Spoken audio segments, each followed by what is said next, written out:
Сәлеметсіздер ме, құрметті YouTube каналының көрермендері. Менің каналыма қош келдіңіздер. Менің аты-жөнім Балзия Арипхановна. Бүгін сіздерге тәтті сироп құйылған пирогтың қалай жасалу жолын көрсететін боламын. Менің рецепттерім ұнаса, каналыма тіркеліп, өз пікірлеріңізді жаза кетіңіздер. Алдымен пирогты дайындап аламыз. Ол үшін бізге 1 кесе ұн, жарты стакан қант, 8 жұмыртқа, 1 шай қасық разрыхлитель, жарты шай қасық тұз керек болады.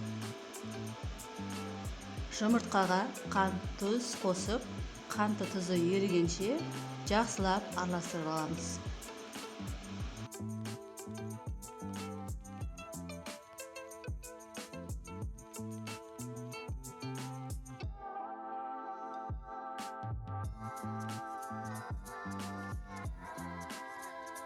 Қанты ерігенше жақсылап араластырып аламыз. Одан соң ұн мен разрыхлительді қосып, тағы да жақсылап бір келкі масса болғанша араластырамыз. Қою немесе сұйық болып кетпеу керек, орташа қоюлықта болу керек қамырымыз. Егерде миксеріңіз жоқ болса, вилка немесе венчикпен де араластыруға болады, бірақ оған көп уақыт кетеді.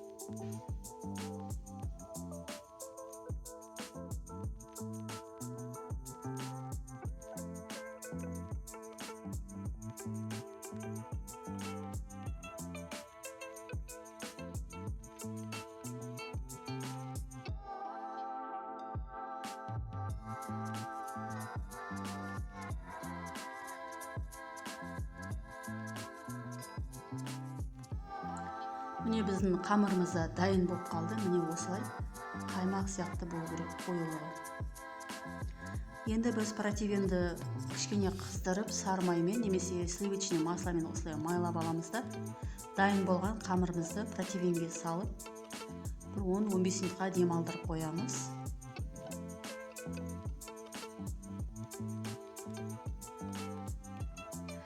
Енді біздің қамырымыз көтеріліп дайын болғанша сиропты дайындауға кірісеміз.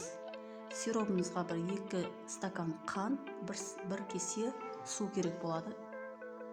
Кастрөлге 2 стакан қантымызды, суымызды құйып, орташа отта қанты ерігенше тоқтамай араластырамыз.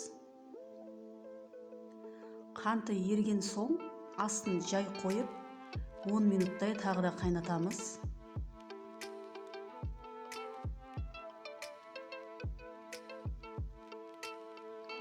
10 минут өткеннен кейін кішкене ғана лимонный кислота қосып, тағы да 2 минуттай қайнатып аламыз.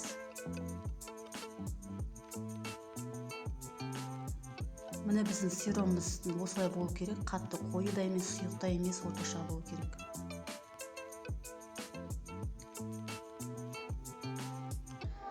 Пирогты духовкаға салып, 20-25 минуттай 180 градуста пісіріп аламыз.